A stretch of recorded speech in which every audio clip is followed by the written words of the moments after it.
उन आम घरों की है जहाँ खाने वाले तो कई, लेकिन कमाने वाला एक मर्द ही होता है। बावजूद इसके उससे उम्मीदें कम नहीं होती। देखिए जी, सामने वाले वर्मा जी कैसी अच्छी तरह से सफाई करते हैं छुट्टी वाले दिन अपने घर की, और एक आप हैं। अरे यार, उनके पास कार है, ऑफिस पास में है और हफ्ते में 2 दिन की छुट्टी होती है, तो फर्क तो पड़ता है ना। मेरी तो शादी ही गलत हो गई। अरे कोई मस्त लड़का मिलता, कमाता भी, घुमाता भी, घर के कामों में भी मदद करता, लेकिन नहीं जी, हमारे वाले को तो कमाने से फुर्सत ही नहीं, और कमाई भी ऐसी कि कोई जरूरत पूरी ही नहीं हो रही है। सुनील बेचारा शीना को देखकर सोचता है कि शीना सही कह रही है। देखने में सुंदर है, घर का सारा काम कर लेती है, उसे तो कोई भी अच्छा लड़का मिल सकता था। क्या सोच रहे हैं? भागने का इरादा तो नहीं है? अरे नहीं मेरी प्यारी बीवी, मैं तो नहीं, पर डर है कि तुम नहीं कहीं भाग जाओ मुझे छोड़कर। शीला सुनील के मुंह से प्यार भरी बात सुनकर मुस्कुराती है। आप भी ना। सुनील एक दिन ऑफिस से घर आता है कि तभी शीना कहती है, सुनिए जी, वो मेरी सहेली आई थी, सारा दिन वो लोग यहीं थे, अब जा रही थी तो मैंने कहा नहीं नहीं, मेरे पति छोड़ आएंगे ना तुम्हें, तो रोक लिया मैंने। सुनील थोड़ी देर कुछ सोचता है, फिर कहता है, ठीक है, मैं कपड़े चेंज करके आता हूँ। अरे तेरे पति को तो लग रहा है कि अच्छा नहीं लगा। अरे नहीं नहीं, ऐसी कोई बात नहीं है, रुको मैं अभी उन्हें घर के कपड़े देकर आती हूँ। शीना अंदर जाती है जहाँ सुनील पलंग पर लेटा होता है। अरे क्या मजाक है, वो कह रही है कि आपने मुंह बना लिया।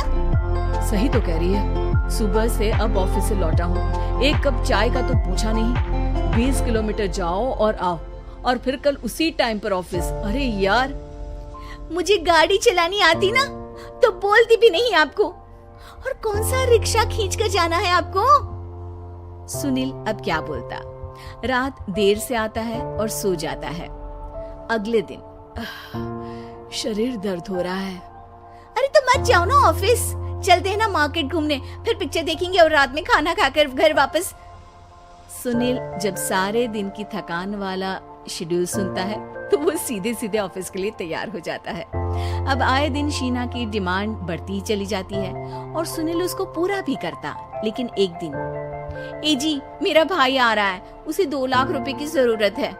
हाँ तो मैं क्या करूँ शीना, मेरे पास इतने रुपए नहीं है। हाँ हाँ पता है नहीं है, लेकिन किसी से लेकर तो दे सकते हो ना। अरे मैं किससे मांगू, मेरे तो जानने में भी कोई नहीं है जिसके पास इतनी बड़ी रकम हो। तभी वहाँ शीना का भाई शीनू आ जाता है। जीजा जी कैसे हैं आप? अब मैं ठीक हूँ शीनू, अचानक इतनी बड़ी रकम की जरूरत कैसे पड़ गई? अरे जीजा जी, वो बिजनेस शुरू किया ना, तो उसके लिए पैसे की जरूरत है, काफी हो चुका है, थोड़ा पैसा बचता है तो मैंने सोचा आपसे ले लूं। देखो मेरे ऑफिस में कुछ लोग हैं जिनकी सेविंग अच्छी है, मैं उन लोगों से बात करके देखता हूँ। सुनील ऑफिस से किसी से पैसे लेकर शीना को दे देता है। शीना वो पैसा भाई को दे देती है 2 महीने बाद। अरे यार शीना, वो ऑफिस वाला आदमी अपने पैसे मांग रहा है, कैसे दूं? अपने भाई से बोलो ना पैसे दे दे। अरे हाँ हाँ दे देगा, कहाँ भागा जा रहा है, आप उनको बोल दो कि दे देंगे। थोड़े दिन बाद, शीना वो आदमी मुझसे आज भी पैसे मांग रहा था यार, मैं तंग आ गया हूँ, ऑफिस जाते ही सामने उसका चेहरा दिखता है, क्या बोलूं, बार बार पैसे मांगता है।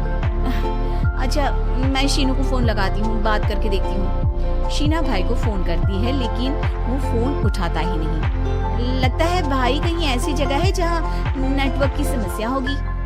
सुनील अगले दिन दोपहर को ही घर आ जाता है। उसका चेहरा उतरा और परेशान सा होता है, वो रोने लगता है। अरे क्या हुआ जी, आप इतना परेशान क्यों हैं? सब ठीक तो है ना? अरे नहीं शीना, कुछ ठीक नहीं है, मैं ठीक नहीं हूँ। तुम्हारे भाई के लिए मैंने जो पैसे लिए थे, उस आदमी ने आज भरे ऑफिस में सबके सामने मेरी बेइज्जती कर दी। सबके सामने आज मैं कर्जदार बनकर खड़ा था। मैंने हर वो प्रयास किया घर चलाने के लिए जो मैं कर सकता था, लेकिन अब नहीं होगा। वो फिर रोने लगता है। अरे आप तो औरतों की तरह रो रहे हैं, मर्द हैं आप। क्यों, आदमी के सीने में दिल नहीं होता, या फिर वो इंसान नहीं मशीन होता है? अरे मैं थक चुका हूँ शीना, तुम समझती क्यों नहीं? मैं भी शारीरिक और मानसिक रूप से थकता हूँ। मैं भी आराम करना चाहता हूँ, सुकून चाहता हूँ। मैं अब कुछ नहीं कर सकता। कुछ नहीं। वो बैठ जाता है। शीना पति को हैरान परेशान देखकर चुप हो जाती है। अगले दिन, सुनिए, ये लीजिए 2 लाख रुपए, उस आदमी को दे दीजिए और बोल दीजिए कि आज के बाद किसी को पैसे के लिए बेइज्जत ना करे। सुनील पैसे देखकर राहत की सांस लेता है। अरे शीना, तुमने तो मेरा बहुत बड़ा काम कर दिया। अब मैं शान से ऑफिस जा सकता हूँ। लेकिन ये पैसे आए कहाँ से? ये पैसे मैंने अपने गहनों को गिरवी रख कर लिया है। तुम ठीक रहो, निश्चिंत रहो, मैं बस यही चाहती हूँ। मुझे माफ करना, पर अब मैं समझ चुकी हूँ कि मर्द को भी दर्द होता है।